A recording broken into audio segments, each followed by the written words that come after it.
Hey! In front of me is nothing phone 1, and today I would like to show you how you can operate App Permission Manager on this smartphone. Firstly, just go into Settings and tap on Privacy section after scrolling down. Now you need to click on Permission Manager and select one of your device's features, like microphone.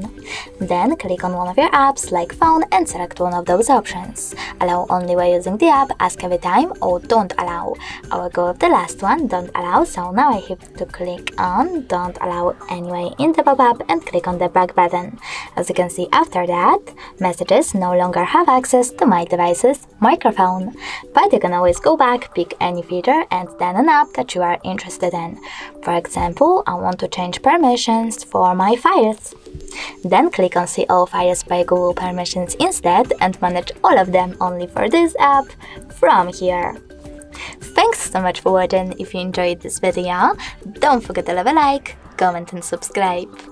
Bye!